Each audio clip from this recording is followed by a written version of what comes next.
Welcome to Ghouls Night Out with your hostesses, Brandy and Jody.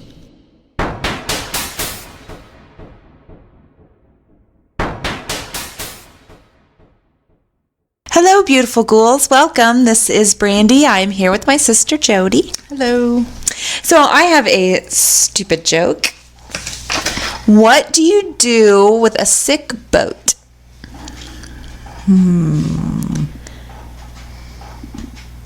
I don't know. You take it to the dock. Oh my god. Oh, stupid. Okay. All right. So I have more of the history's greatest mysteries to go over. And so my first one of those is the Max Headroom hijack. Do you remember that? I've heard about the hijack thing, I think. Yeah, it was in the 1980s. There was a popular artificial intelligence character named Max Headroom. In 1987, a hacker dressed in a Max Headroom mask interrupted the cable station and appeared on the screen. He began screaming and saying strange, confusing things. No one knows who hacked the airwaves or why they did it. Yeah. It's just very random and weird, and I mean, nobody knows who did it, apparently. What's funny crazy. is Max Headroom, I remember him, but I don't remember what he was doing, why he was on TV. Was it a show? Was it a TV show? That was in 87. I was 5 years old. Yeah, I don't. Yeah, I'm not sure. I mean, the only thing that I know about him is that it was this big thing, and you know, nobody knows really anything about it. Just very weird. Next one is JonBenet Ramsey. 6-year-old beauty pageant princess JonBenet Ramsey was murdered in her home of Boulder, Colorado in 1996. Even to this day, no one knows who actually killed her. There are a total of 8 possible suspects, including her parents and brother. I think it was her brother, and her parents covered it up because it was him. I think you're right. That's what I believe too. But I mean, it's just unbelievably tragic, and you just don't know. No, yeah, you don't know any of these, and that's so frustrating. I hate all these mysteries. I know that you don't know. It's like, come on, people. I know. Figure it out so I can know. Yeah, because I'm too stupid to figure it out on my own. Yeah. Please, somebody solve it and tell me. I mean, it's not that much to ask, right? I don't think so. Okay. Next one is the Green Children of Woolpit. I think we've talked about this before. According to historic records from the 12th century, 2 children, a brother and sister, with green skin appeared in a village called Woolpit in Suffolk, England. They wore strange clothes and spoke a language that no one could understand. They only ate beans and refused to eat anything else for several months. The boy became sick and died. Once the girl grew up, her skin stopped being green and she learned to speak English. She explained that they came from a place with other green-skinned people called St. Martin's Land, which was an underground place where the sky was always twilight. There was a river and a, quote, luminous land shining across the water. The siblings said they climbed into a mysterious cave, and on the other side, there was a blinding sunlight, and they were somehow in England. Modern-day historians believe that these children were actually Flemish immigrants, while others believe that they may have been aliens from another planet or beings from another dimension. Which, that's again... It sounds more like another dimension, or... Like, are there people that live underground?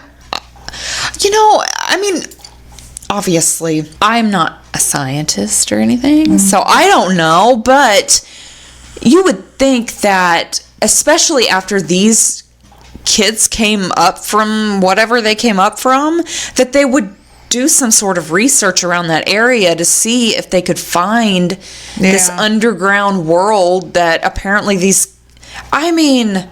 Or maybe they were just abused children that were kept in like a basement or something.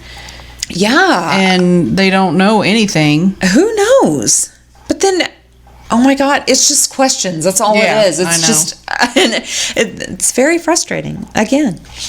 Okay, next one is Maurice Demetz, I guess. At 80 years old, Maurice Demetz had difficulty walking. He drove into the woods of Colorado with a younger friend who helped him hunt for topaz gemstones. Maurice's friend left him alone for only 15 minutes and walked a mere 150 yards away. When he came back, the old man was gone, and no one has been able to find him since. I'd never heard of that one, but it's super weird. And where the fuck did he go? I don't know. Again, it's just, I mean, I'm kind of wondering if these people are just kind of innocently walking into another dimension. Because according to Amy Adams on the Dead Files, that's totally plausible. And like, you can just innocently be walking and just, I don't know, step too far to the left or something. I don't know. That's scary to think of. It's fucking scary. Yeah. Because, I mean, who knows if you're walking through the woods, say, because I know how much you hike and walk through the woods by yourself. All the time. But let's just say one day. Let's just say I'm not going to be walking into any other dimensions, I'm sure. Well, I mean, who knows? You could be walking from, you could be doing anything. And, if you walk into this other dimension, who's to say that anything is any different right away? It could be something that you don't even know. It's weird. I mean, who knows? I think the stories that people tell of, like, they're on a road trip or something and they come across, like, a diner or a hotel or something, and when they walk in, it's like totally like a time warp. Yeah, and people are looking at them weird, and oh my God, it's just creepy. It's like, what the fuck is going on? That's crazy. It is. I mean, it's so. And what can you even say about it? You just don't know. It's such. Oh my God, it's crazy. It's crazy. Okay, my next one is the Atlas vampire. A female sex worker was found dead in Stockholm in 1932. Her body had been drained of blood, and there was evidence that her killer was drinking it. The murderer was never found and became known as the Atlas vampire.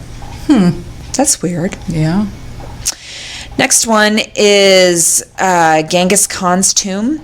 Just before he died, the terrifying ruler Genghis Khan ordered his soldiers to make sure no one could find where he was buried.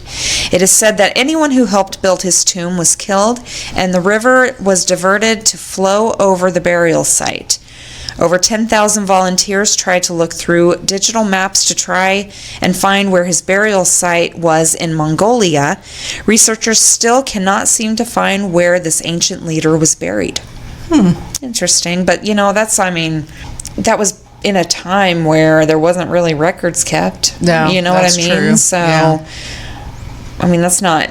I guess it depends on how much research has been done and how long they've been looking for this person. And, anything could happen, though. I started listening to a new podcast. Oh, yeah? And it's called Time Suck. I've heard of that. Is it any good? It's pretty good.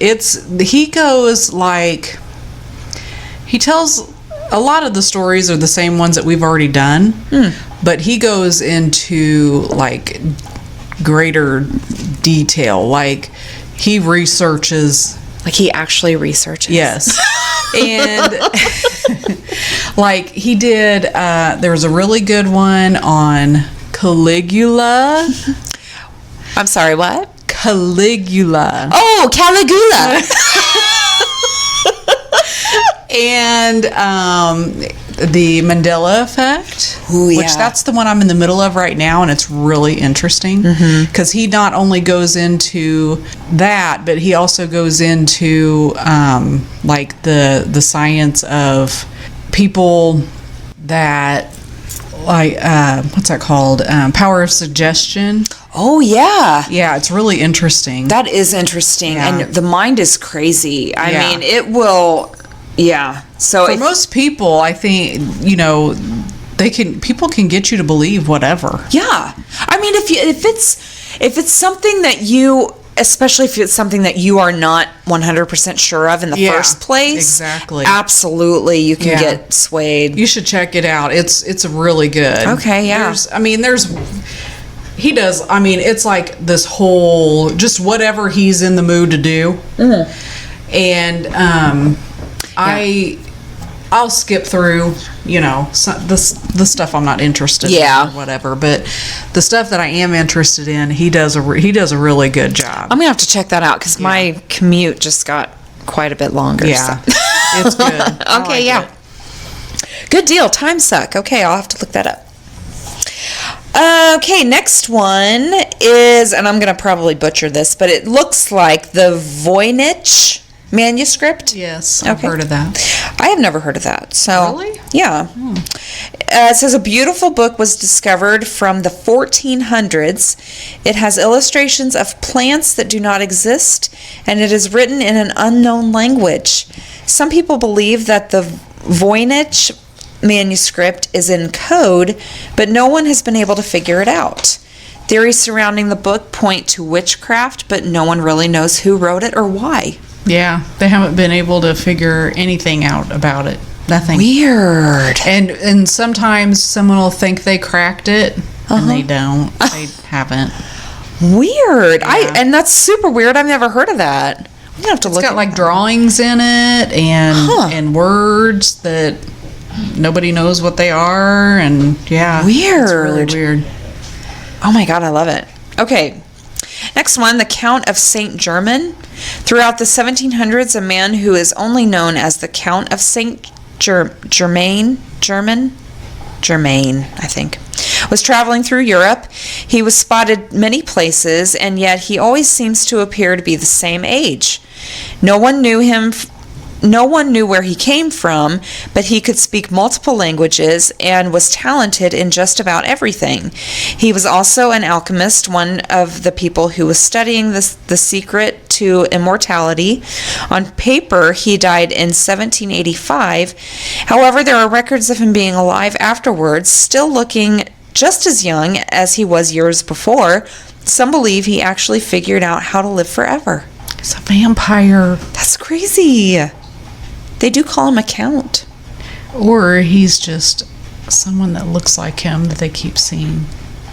Like a reincarnation? A relative like super weird. Grandson, great-grandson. Yeah. Interesting, though. Next one is the Black Dahlia. On January 15th, 1947, the body of Elizabeth Short was found in a vacant lot in Los Angeles. She had been cut in half, drained of blood, and 3 gashes had been cut into the corners of her mouth, imitating an eerie smile in the style of a Glasgow smile. The gruesome murder quickly became a sensation, but in spite of one of the largest police investigations to history, no charges were ever filed. Most mysterious, despite the fact that the killer drained Short of blood, there was no blood at the scene. Did you hear about there's some doctor's son that thinks he thinks his dad is the one that did it? Yeah, I've watched. I think it was like a Ghost Adventures or something like that, where it might not have been a Ghost Adventures. It was some sort of documentary type TV show where he, he pointed out several things that were like his handwriting. And it was his handwriting. He was a doctor. He was a doctor. I think he had a secret room in their house where no one was allowed to go. Yeah, there was several things that were like, Okay, next one is the Men in Black. Many people who study UFOs claim that they have been approached and questioned by, quote, men in black, and that encounters have been documented throughout history. While this may seem far-fetched, security camera footage actually captured the men in black in Maryland in 2008. They had identical faces as if they were twins, including the fact that they didn't have eyebrows. Hotel staff described them as having abnormally large blue eyes, and they never blinked. That's creepy. They also wore identical suits and trench coats with fedora hats. The men were asking for Shane Sover, the hotel manager, who had recently reported seeing a UFO. Thankfully, Shane wasn't working that day, and the two men questioned the staff and left. Have you seen that footage of them walking in? Yes. Yeah, that's crazy. Yes, I have. And I don't know. They say on there that they seem larger than other people. Like there's a worker that's like in the camera shot at the same time that they're walking in. Yeah. But you can't really tell with the footage. But I had never heard that they were bigger. I haven't until that. So I don't know. Next one is Jack the Ripper. In London, 1888, at least 5 women were killed and dismembered in what became known as the Whitechapel murders. The identity of the killer, known only as Jack the Ripper, has been the subject of fevered puzzlement and speculation ever since, inspiring countless theories and works of fiction. The name came from a series of letters signed quote, Jack the Ripper, sent to police, taunting them over their efforts of finding the killer. The 5 murdered women, who definitely share characteristic marks from the Ripper, are called the Canonical 5. Canonical. I don't know. Oh my God. And I have to leave this in. Canonical. Sorry, guys. Something 5. There you go. Okay, next one.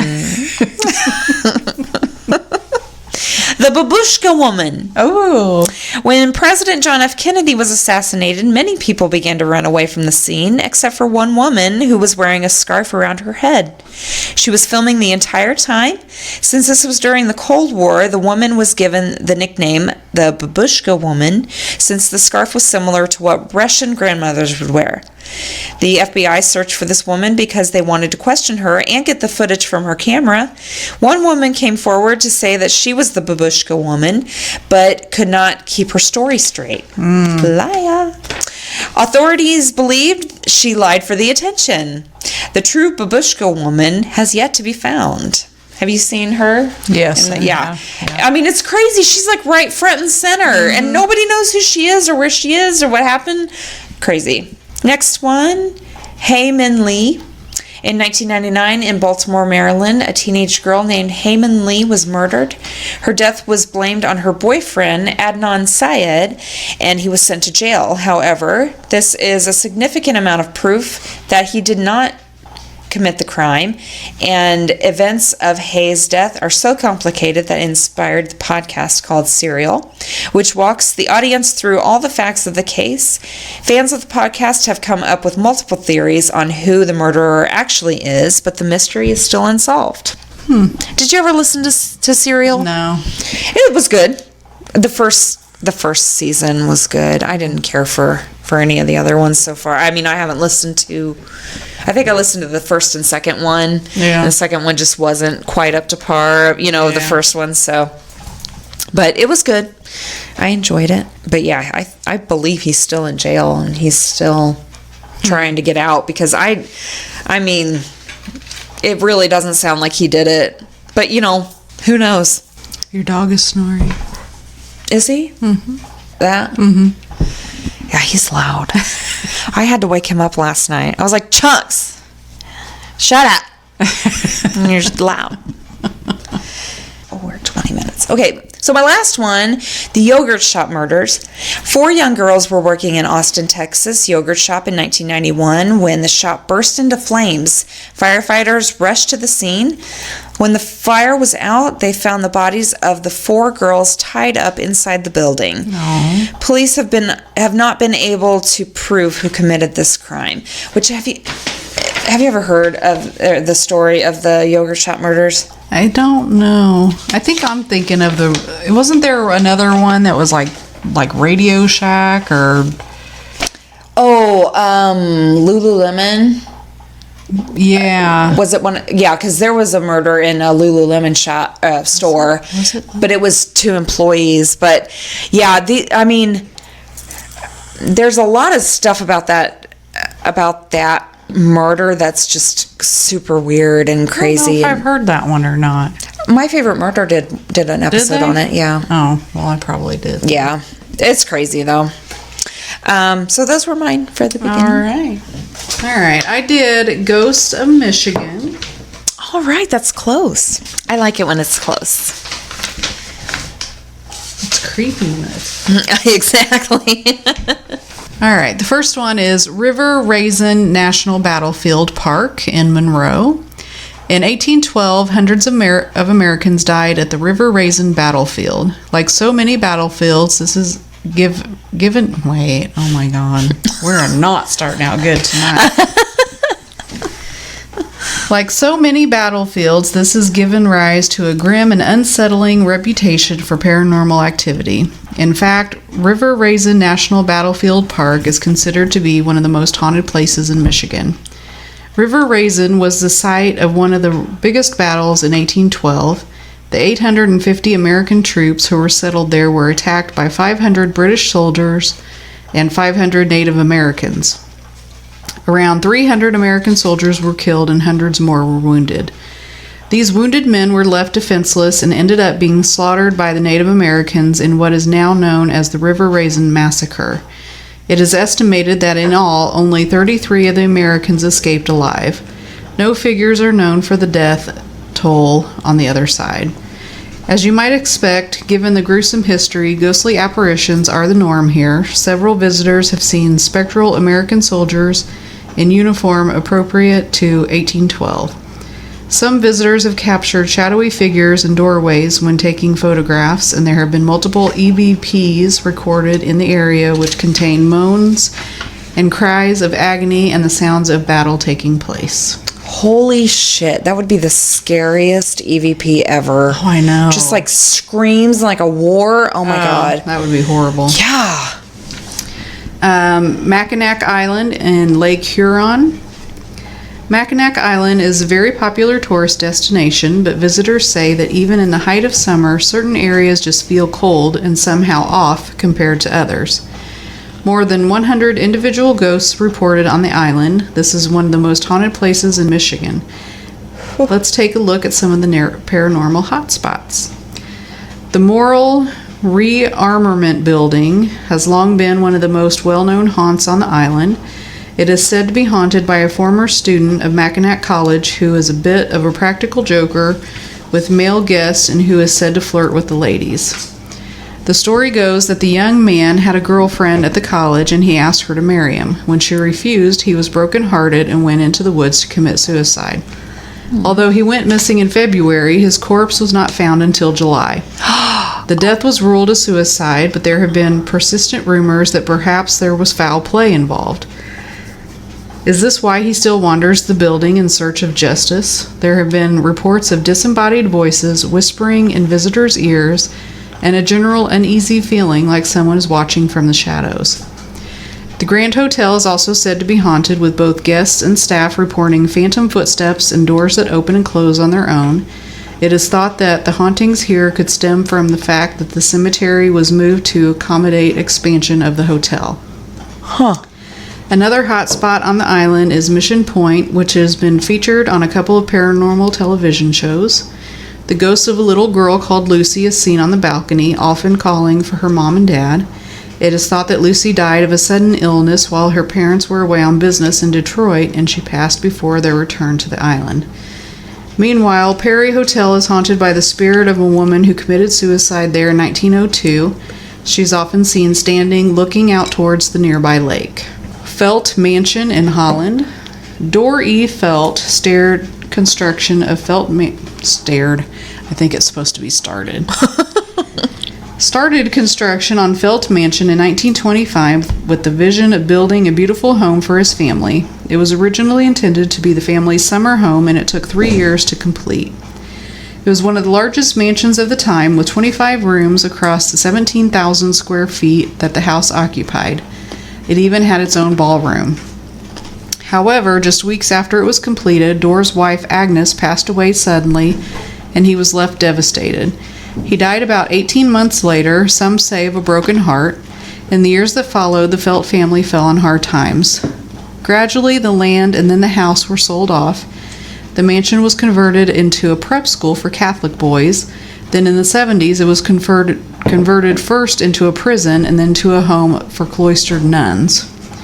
It might not come as much of a shock to learn that the main hauntings at Felt Mansion are said to be the spirits of previous owners Dorr and Agnes Felt. They apparently wander throughout the house, and people have said that they are simply taking time to enjoy the dream home that they were unable to enjoy in life. They seem to be friendly and are happy to share their home with guests and visitors. There are also reports of less defined shadow figures seen on the third-floor ballroom. They sometimes dance, while others are said to appear as though they are sweeping the floor. There are also reports of the double French doors in Agnes' room opening and closing on their own. Detroit Masonic Temple.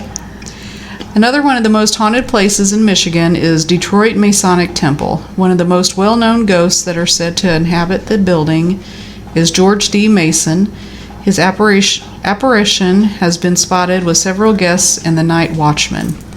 There are also many cold spots in the building, and doors are said to open and close on their own.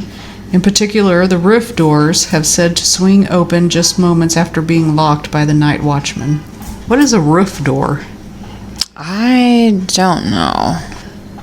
I have never heard of a roof door. I haven't either. I don't know what that is. I mean, it sounds like a door on the roof. I don't know. I don't have a roof door. I don't have a roof door. The Traverse City State Hospital.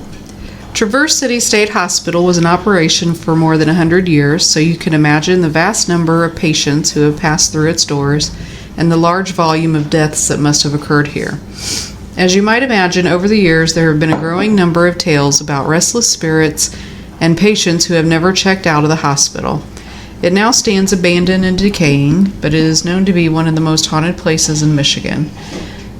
One of the most disturbing stories linked to Traverse City State Hospital is that there is supposed to be a portal to hell located under the so-called hippie tree, which is located on the trails just behind the main building.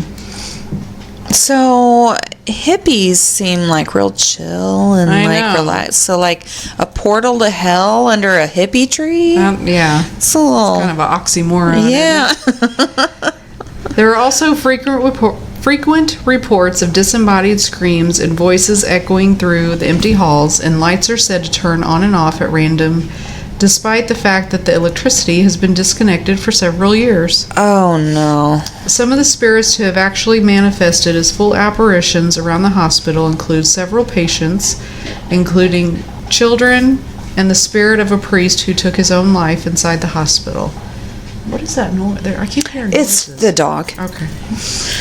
However, perhaps the most terrifying of all is the disfigured, shadowy figure who is said to creep around the tunnels and basement. The Landmark Inn. The hotel has a rich history and has played host to a variety of celebrity guests over the years, but it is also famed for being one of the most haunted places in Michigan. Of the many ghost stories that are aligned to the Landmark Inn, one of the most well-known is the librarian.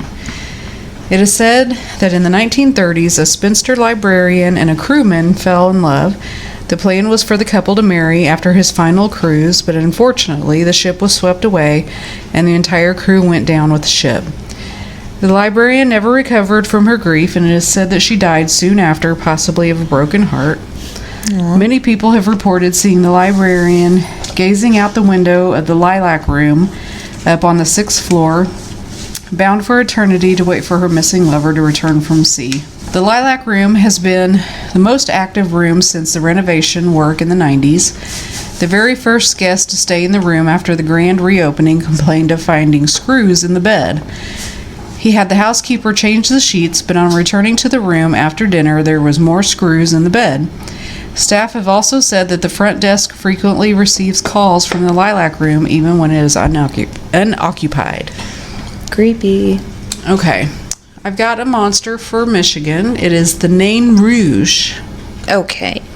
Could a bad-tempered dwarf be responsible for the city of Detroit's woes?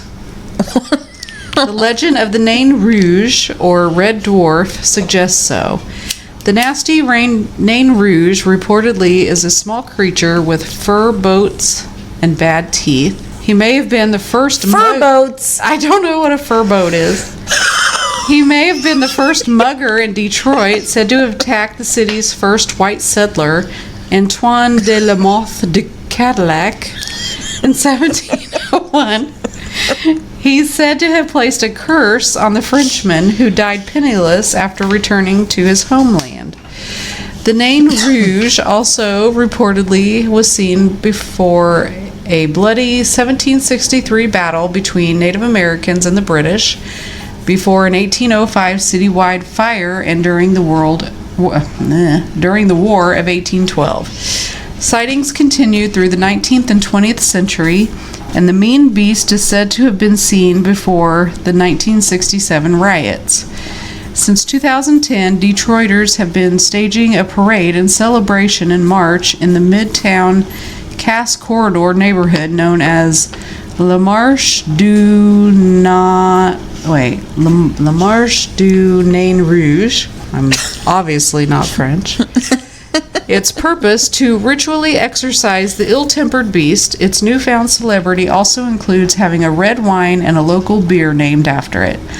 At Detroit's worst moments, reads a history created by the organizers of La Marche du Nain Rouge, the Nain has been there, cackling and taunting the city's residents.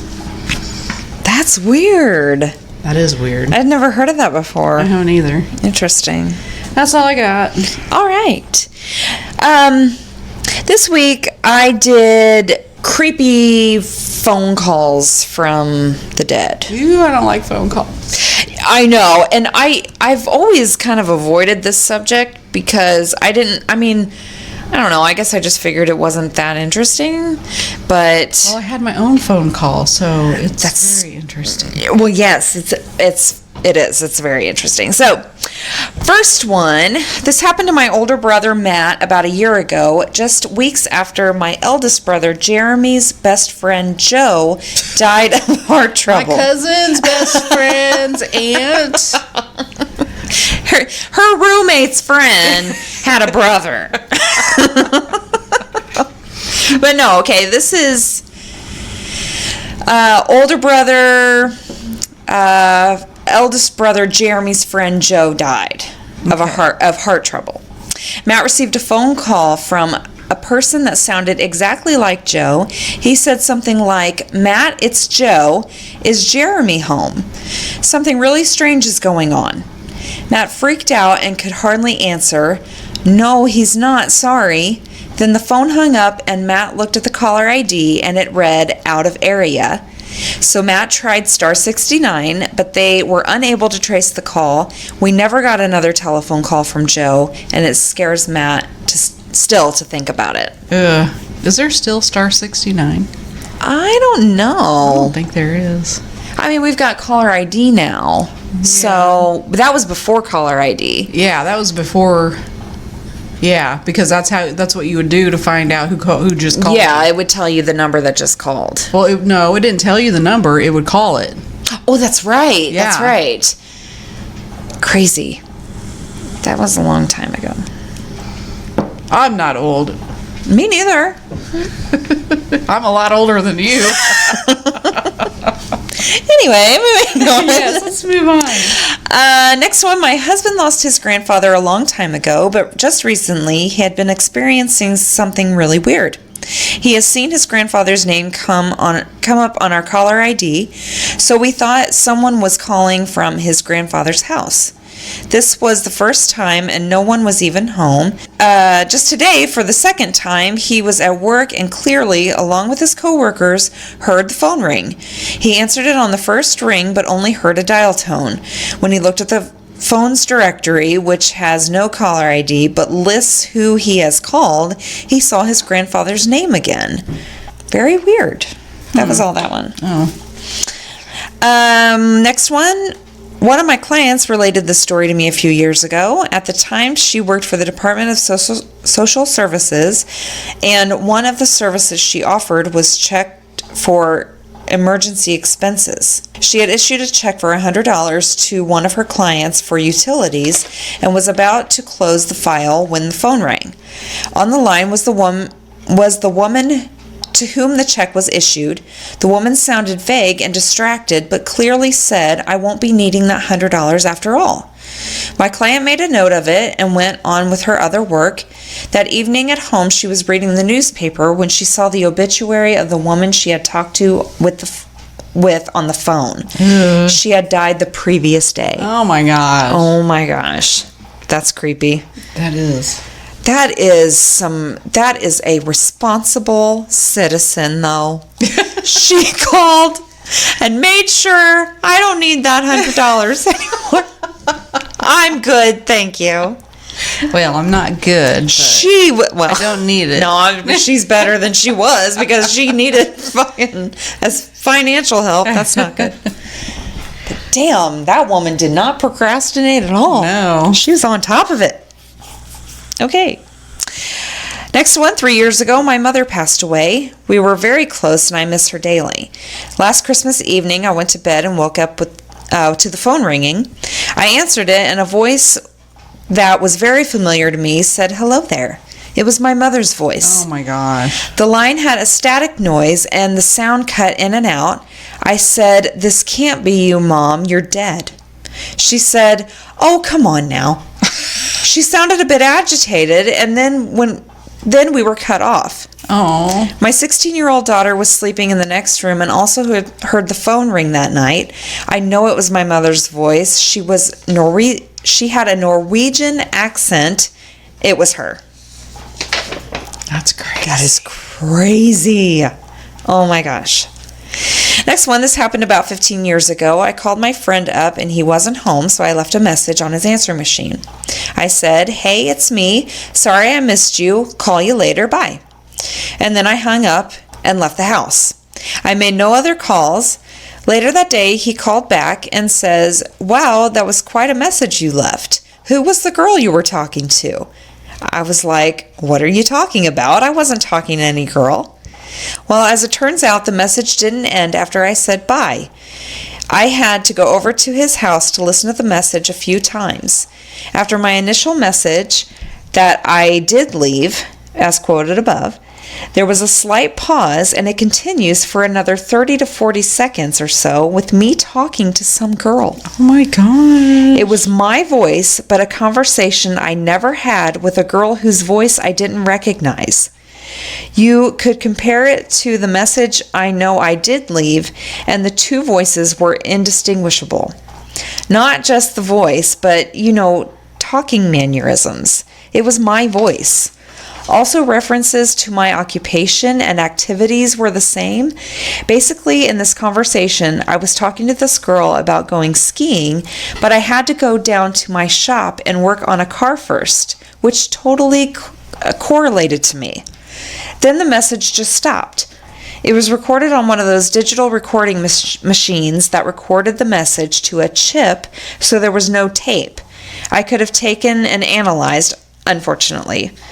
Also, neither I nor my friend had party lines, so that's not an explanation. It's very freaky, and I can't explain it. That gave me chills. That is creepy.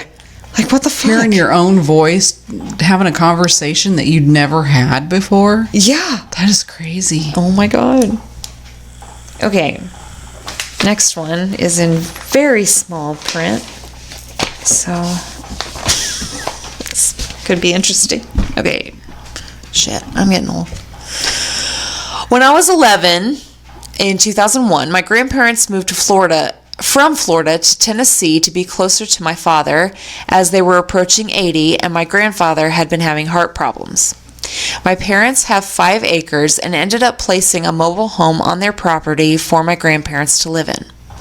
I'm assuming they shared our mailing address, but they had their own phone number. About a year after moving, my grandfather had a stroke while walking down the stairs on the front porch. The ambulance was called, he went to the hospital, and died about a week later. My grandmother was very brittle diabetic, and my grandfather took care of her. She lived almost another year after he died. A few months later, in the middle of the night, I immediately woke up. I ran to my parents' room to tell them that someone was at the door. My dad answers the door, and it's a police officer responding to a 911 call. They had received 2 call and then hang-ups from my grandparents' telephone number.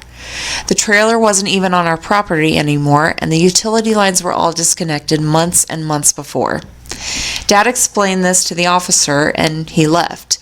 It happened again not even a week later, then never again. This is kind of simple, but damn, it's always scared the hell out of me. That is creepy. That is creepy. Like, what the fuck? Mm-hmm. Crazy. Next one. My dad passed away in 2008. After he passed, the business that comes along with that, taking personal time, etc., we began to handle his personal affairs. One of which being the cell phone plan my brother, my father, and I shared for many years and was in his name. A few days later, about a month since my dad's passing, I received a phone call from my dad's number. I was completely freaked out for about 2 seconds before rationale set in, and I ignored the call.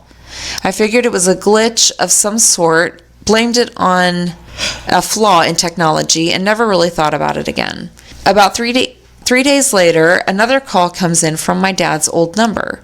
I ignored it, but a few minutes later, I get a voicemail from the call. I immediately checked the voicemail, figuring it would be an explanation of why this person who now has my dad's old number is calling me, or a message from Verizon. It was neither. What it actually was a static-filled, barely audible voicemail about 15 seconds long. I replayed it a few times and thought I heard some faint voice, but I talked myself out of believing it. Again, a few days later after the call, this one I answered as soon as I could. I remember the event quite clearly, sitting at the desk in my room of my mom's house on a hot summer day, just wasting some time on the internet. When I answered, I hear the same thing I heard on the voicemail, mostly static, mostly inaudible fuzz, but I could faintly hear some sort of voice far off until the call ends about 15 seconds in. Now I'm starting to really freak out, and I tell everybody in my family who just assumes I am traumatized and imagining things. So I call Verizon on speakerphone in front of my mom and brothers and ask about my dad's number. They tell me the number was disconnected based upon request of the family, even giving me condolences for my loss. I hang up. Everyone sitting around the kitchen table rationalizes and discredits my story, but I know what I heard, and I still, not to this day, ever concluded a possible normal explanation for what happened. So that would be crazy. Okay, my last one. One man recounted his terrifying story, which involved his sister who had committed suicide a few months earlier. Early one morning around 3 a.m., he was awoken by his phone, which showed a private number as the caller. He answered, but all he heard on the other side was a muffled static sound. He was about to hang up when a female voice, identical to his deceased sister, said, "I'm sorry, I love you, please help me." Stunned, he asked where she was, but all he heard was a loud screeching sound before the call disconnected. That's horrible. Oh my God, I know. That would traumatize the fuck out of me. Yeah. Oh my God. It's like, where are they and what's wrong? Yeah. And I can't help. Oh my God, so horrible story. Sorry, that's it. You're welcome. All right, it's time for the witty wrap up. Yay, witty wrap up. And this time I did do tongue twisters. Okay. So, I'm going to tempt this. Okay. 5 fuzzy French frogs frolic through the fields in France. French frogs? I thought you were going to say French fries. Round and round the rugged rock and ragged rascal ran. Buckets of bug blood, buckets of blood bug, buckets of blood. Blood. Buckets of them. Okay. Okay, this one I have no idea what this is. I'm a sock cutter and I cut socks. I'm a sock cutter and I cut socks. I'm a sock cutter and I cut socks. What? I don't know what a sock cutter is. Why would you cut socks? I don't know. Weird.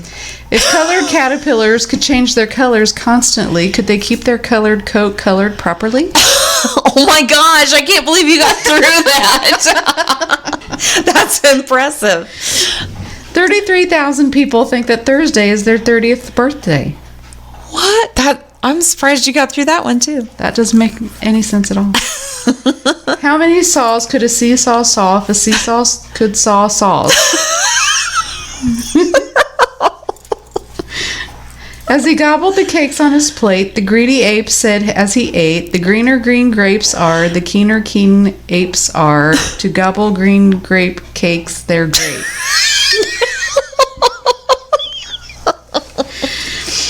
Shut up the shutters and sit in the shop.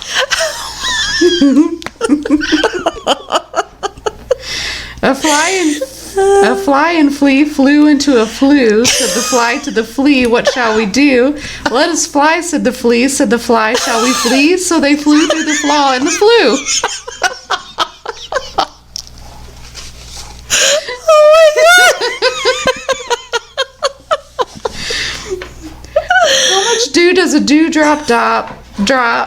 If dewdrops do drop dew, they do drop, they do, as dewdrops drop. If dewdrops do drop dew.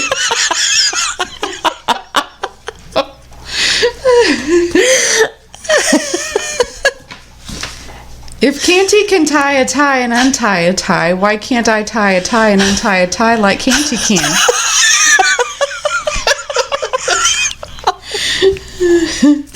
Oh my god! I could really listen to you do this all day. Bake big batches of bitter brown bread. Bitter brown bread? That's hard. Which wristwatch is a Swiss wristwatch?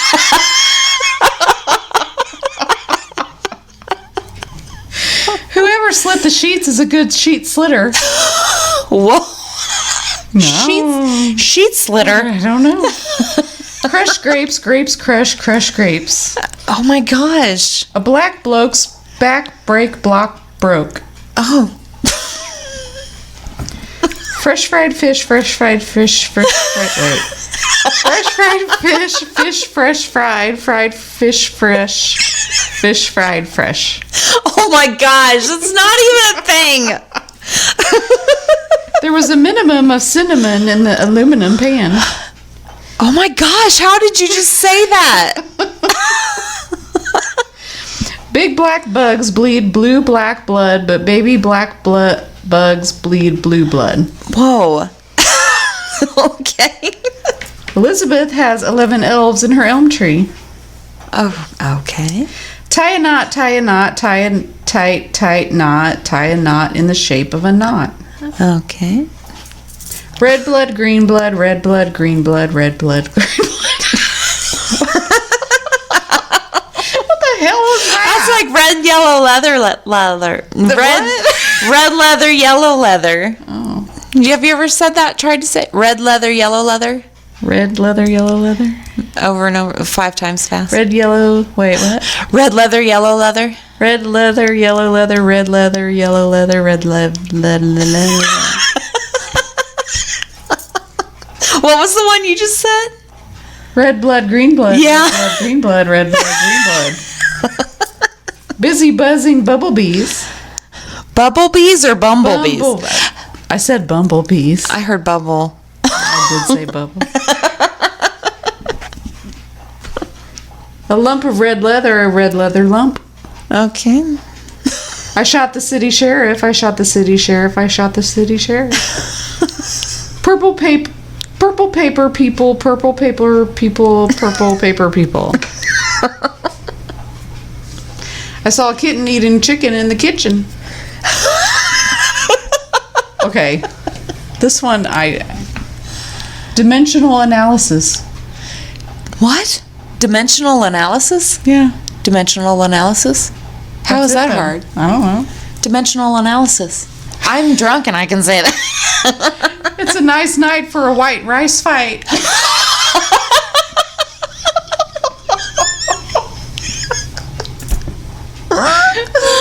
I've never done that before. No. Okay. If practice makes perfect and perfect needs practice, I'm perfectly practiced and practically perfect. Yeah. 9 nice night nurses nursing nicely. Pad kid poured curd pulled cold. That's just words. That's Yeah, not- exactly. Pad kid poured curd pulled cold. Yeah, no, that's not anything.